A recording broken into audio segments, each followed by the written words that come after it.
Good evening. The school we are graduating from today was not always called Booker T. Washington High School for the Performing and Visual Arts.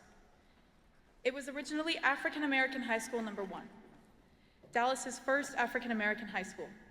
And for its first 54 years, it served every Black student in Dallas County under Jim Crow segregation. Every child the city did not belong in its other schools walked through these doors because the city had built these doors specifically for dividing us.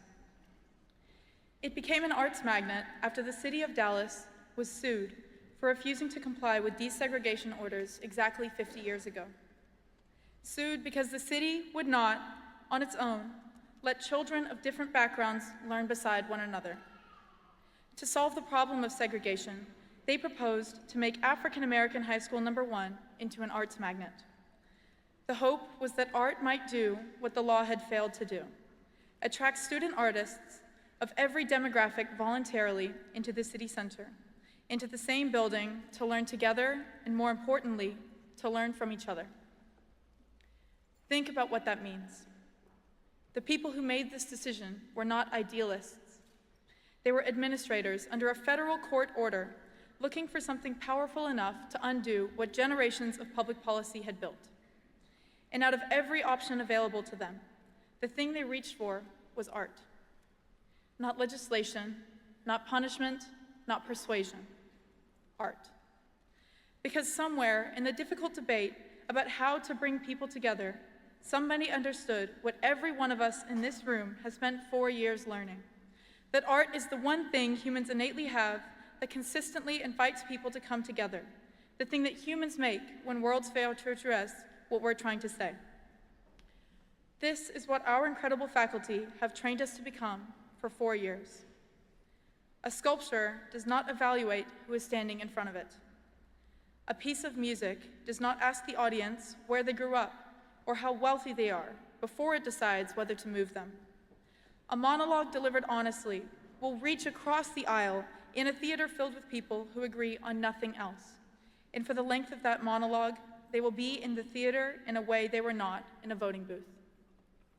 Art is the oldest and the most authentic form of communication we have for making strangers into friends.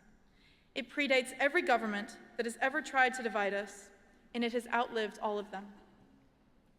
And we are the proof of it. We sat next to one another in hallways that were built, originally, to keep people apart. We made things together that none of us could have done alone. We learned that the dancer sitting across from you in class, whose life looks nothing like yours, is the person whose work will teach you something about your own. The building did not change. We changed inside of it. That is what art does to a room, and it is what Booker T. Washington High School for the Performing and Visual Arts has done to us. The world we are walking into is not short on division, and it is not short on barriers built to separate us and segregate us. I am here to say that we have been trained to become the force that can tear down the artificial constructs that are put in place to separate us through our art. And it is our responsibility as graduates of Booker T. Washington to use our art to break down these barriers. Our art can forge communities out of division, and we can communicate in a language that every human can understand.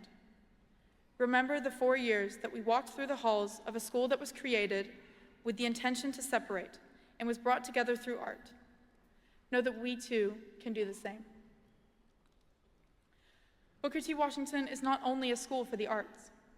We're all going on to study business and biochemistry and political science and engineering at incredible universities across the country. And some of us have elected not to go to college and will forge their own paths as they follow their own dreams.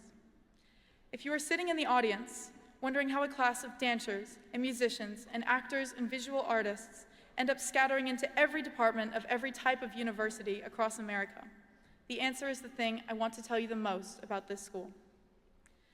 The reason we're all pursuing incredibly diverse fields is because our teachers and administrators push us to not study the arts in a silo, but instead to use the arts to broaden our knowledge. We are embraced for wanting to look for art in every facet of knowledge. We are supported and encouraged to pursue every interest we have. We came to Booker T because we love the arts, but we didn't graduate as only artists. That is what people miss when they think of an arts education. I'm sure all of us have definitely had to explain to people that yes, we do take regular high school classes. They think an arts education ends at the canvas, or the score, or the stage. It does not. The discipline of making art is the discipline of paying close enough attention until you understand it well enough to render it honestly. That is also the discipline of science. It is the discipline of law. It is the discipline of building a company, or a theorem, or a bridge, or a community. The medium of what we will do changes, but the way that we interact with the world around us will not. When you look at this graduating class and notice that we are about to disperse into diverse fields, do not mistake that for a class abandoning what brought us here. We came to Booker T because we love the arts, but we didn't graduate as just artists. We are not walking out of this building to trailblaze only the artistic world, but we are walking out to trailblaze every world we step into. And the world we are inheriting is not the world that we were born into. Strip art down to its foundation, in any form. A painting, a sonata, a monologue, a dance, a poem. And the only thing that remains is a human being who had something to say and found a way to say it. The only thing that remains is our humanity, and everything else is just technique. The reason art moves people the way it does is because art is the rawest articulation of human feeling that has ever been put into existence. Art is our emotions expressed without the inconvenience of struggling to find words. When a saxophonist plays something true, the room understands it before anyone in the room could explain what they understood. That is not a process a machine can imitate, because a machine has no feeling to express. This feeling is ours alone. Here's what I want everyone to remember as we leave Booker T. Washington. Technology can write us an essay if we want it to. It cannot feel for us. It can generate 1,000 paintings in the time it takes one of us to stretch a canvas, but not one of those paintings will have been made by someone that has ever loved anyone, lost anyone, or experienced any emotion at all. Our originality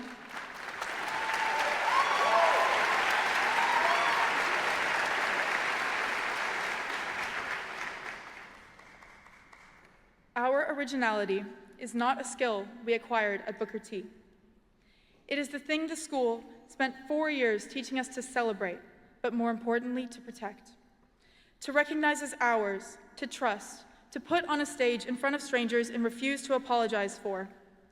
That instinct is the one thing the next decade is going to test the most, and it is the one thing that none of us can afford to outsource. So as we step into whatever comes next, we have to remember what we learned at Booker T. Washington. The point of an artist is not to make the thing. The point of an artist is to be the person the thing came from. No technology, however good, will ever be able to replicate that because it is ours alone. It was ours before we got to Booker T. Washington.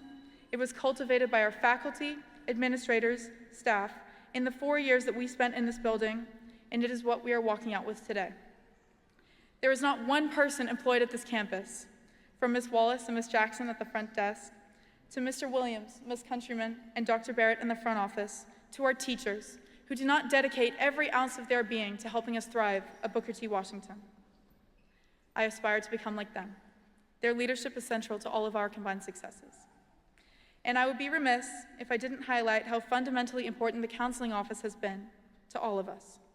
I want to recognize Mr. Sundy, who is an unsung hero for so many of us, definitely myself included.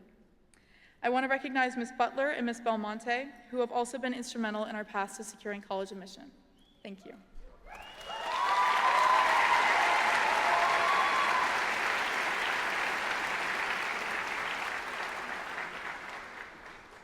And finally, I want to say thank you to each of you. There is not one person that I would ever hope nothing but success and happiness as each of us traverse the journey of life. I know we will all do incredible things in so many different places and fields. I have treasured the last 4 years of my life, and I am honored to be your valedictorian. I cannot wait to see you at reunions and learn about your journey, your successes, your failures, and meet your families that you don't know yet. I never thought I'd be so fortunate to be a student in Dallas ISD and to be accepted into Booker T. Washington High School for the Performing and Visual Arts. And here I stand with you in celebration that we have achieved something that seemed so difficult and so distant when we first started here. I wish you nothing but good fortune. I hope you chase your dreams. I hope you find the pot of gold at the end of the rainbow. And say it with me, spread all the love, BT Dub. Thank you.